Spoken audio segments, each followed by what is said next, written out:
Hi everyone, it's Ren here. Welcome to my room, guys. I hope you're doing great today. Today, I just want to talk to you about some experiences that I've had and that you may have discussing personality types in the workplace. I think that it's a very interesting experience, pregnant with meaning and potential significance for you and for others. I think that for this very reason, it's worth discussing. So if you're interested in that, stick around. Don't forget that I've written a book on the INFJ personality. The INFJ personality is kind of my area of expertise. This reference book is available down below, the Ecstatic Soul. Check it out. There's also this book, The Infinite Castle, which is a novel, but the rumor has it the main character is an INFJ, so you can get that book to support the channel, and it's a very nice product. Don't forget that there's a sequel to the Ecstatic Soul coming out very soon. Like, I'm saying very soon, so, keep that in mind. You also have a link to my Patreon page if you want to provide some support to keep the channel afloat. That's also deeply appreciated. So you may or may not be aware that I started a new job a few weeks ago, which is going reasonably well so far. It's in a university. And as always happens, seemingly in my case, is that I cannot help myself, or it transpires. Something about me. When I discuss with my colleagues, sooner or later, the subject of personality comes up. Partly because people are interested in what the French call développement personnel, so personal development or self-help. People are interested in spirituality. People are interested in like the pop variants of spirituality or garden variety psychology. But everyone seems to be interested in the question of type these days, and there's a sense in which you can make use of that, and you can make use of your knowledge for your benefit, right? And potentially also for the benefit of others, certainly not to the harm of others. But that's kind of what I was wanting to explore, because if you like, you can view the grid of types, personality types, in a number of different ways. Of course, you can look at it as a way to attain truth about what your type is.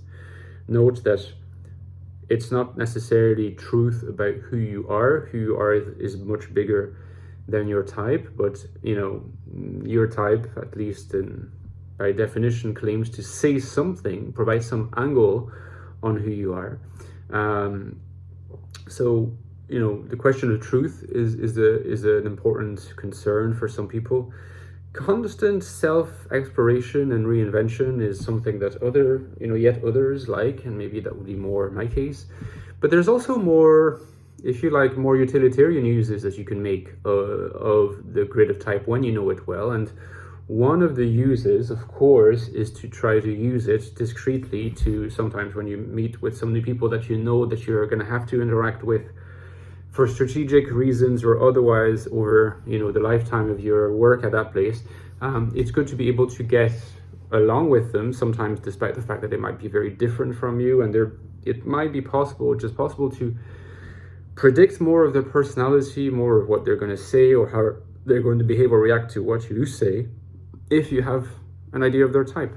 So that's clearly a utilitarian kind of take on personality type, which is very useful as far as it goes. But another one, which is also in the workplace, is more geared toward team building. And let me tell you, I'm not the biggest fan of the concept of team building, and I think that a lot of team building exercises that are are imposed on us, that have been imposed on me throughout the various jobs I've had, I've always found them to be painfully artificial, forced, superficial, boring, painful, restrictive, pretty much all negative experiences. I suspect that this would be shared by a lot of INFJs, but and probably some other introverts too, and not necessarily even introverts, but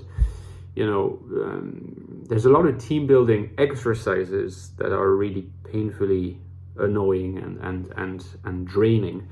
However, I think that my main critique here would be targeted at team building team building exercises. Right? Team building exercises. The notion that in order to build your relationship with other people, you need to conduct exercises. I find that very unintuitive and, like I said before, artificial and in some sense almost nihilistic. And I could explore that topic more in detail if you're interested. You can let me know in the comments. However, the team building experience as such is something that is real, something that happens. You know, like there is such a thing as feeling like you're part of a team, and in a lot of cases, for a lot of people who work, you know, with others and who are led to collaborate with colleagues, the notion that you are part of a team, that you feel like a certain level of closeness to your colleagues, that you can trust them, that you share something with them, that you feel like you are all sharing in this idea of being a part of a team, that can really and does really contribute to your job satisfaction.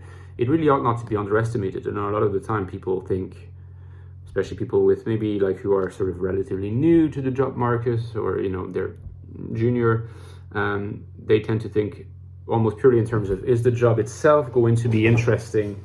Am I going to have interesting responsibilities? Am I going to develop skills?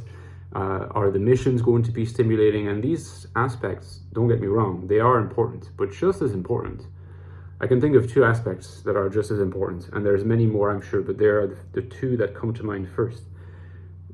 Where you work, so like, do you like aesthetically, in terms of layout, in terms of like the people, not even necessarily talking to people, but like the atmosphere around the place, you know, like, is it something that stimulates you, that you feel good in? There are places that can be very stimulating, otherwise there can be places that are very draining and can be very sort of soul crushing, and that ought not to be underestimated. We can repress those ideas sometimes if we find other aspects of the job that we do like. And you can't necessarily get everything at once. You do have to make compromises and sacrifices. The other aspect is your colleagues, the sense of being part of a team, the sense of enjoying seeing these people every day, or nearly every day if you do some remote work.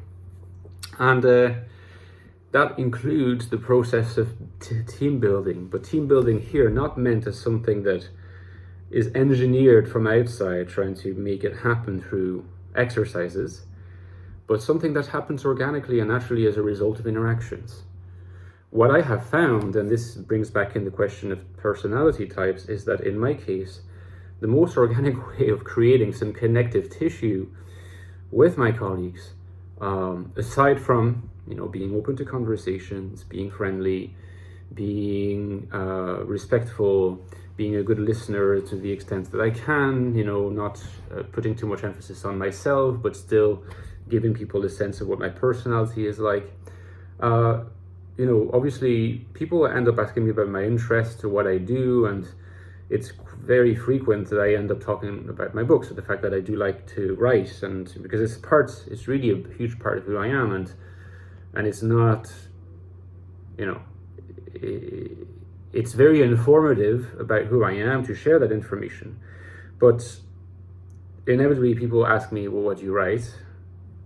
And I will tell them, well, I write, you know, sometimes I write fiction, and other times I write nonfiction, psychological nonfiction, focusing on personality types. When that happens, there is something that clicks.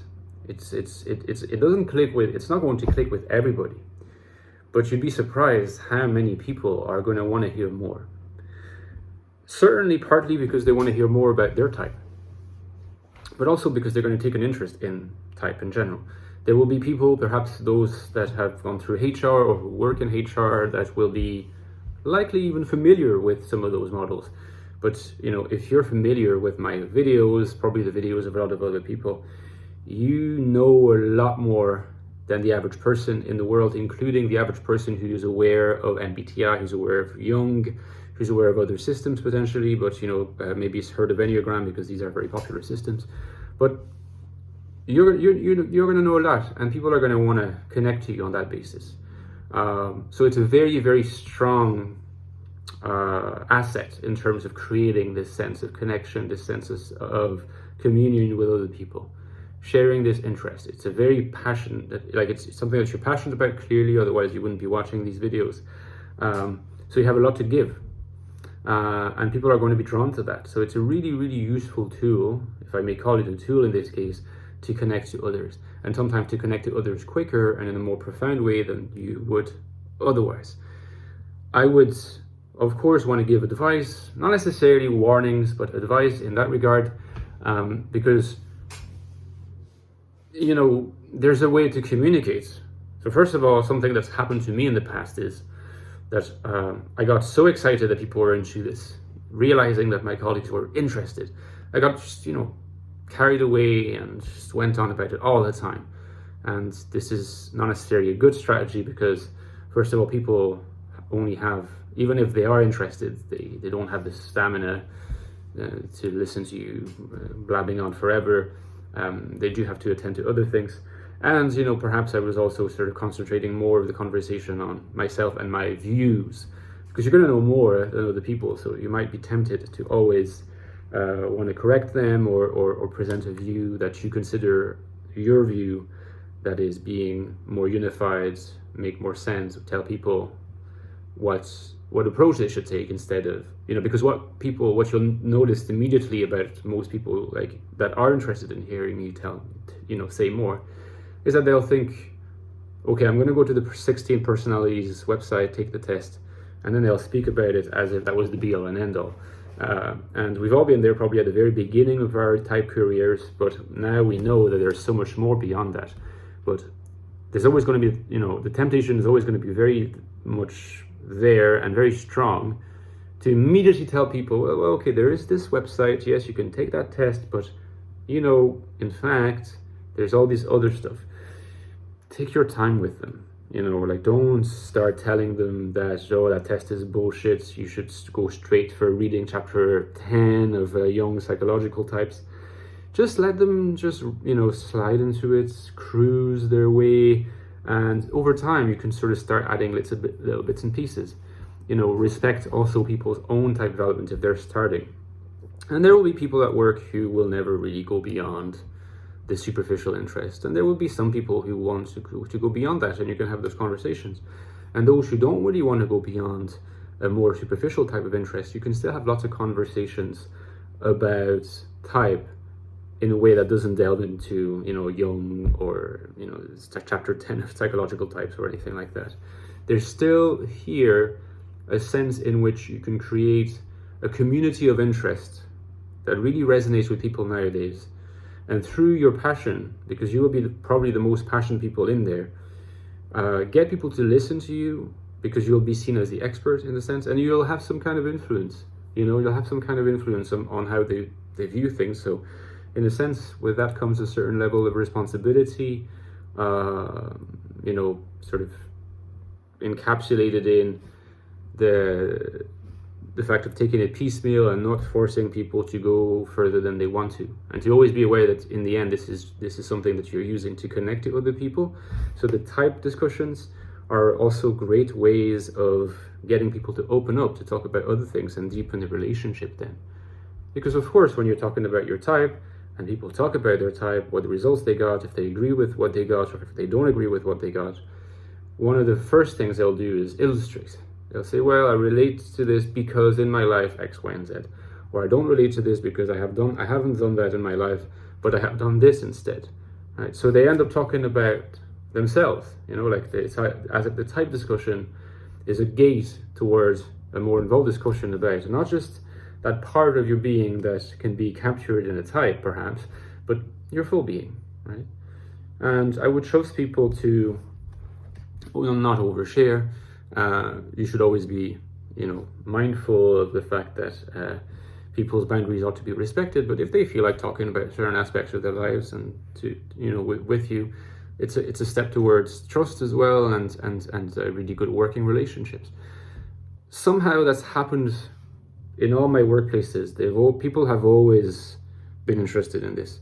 I haven't even had to try to convert them or anything. I just mentioned my interest and something clicked, and then they realized I knew quite a bit, and they started asking me for suggestions. What website should I use first, and what does that mean? I got ESFJ or INTP or whatever. What does that mean? And over time, with experience, I started. I learned from basically learned to apply more of everything I've suggested in this video, do less of the proactive advocacy, let people cruise their way into it and so on. But also it's always been a gateway to deeper relationships, and I think that can really improve your working relationships in the long run. So that was my plea, you might say, or my my celebration of the usefulness of type discussions as part of legitimate organic team building rather than forced inorganic team building. But let me know in the comments what you think, guys, and I'll see you tomorrow. Take care. Bye bye.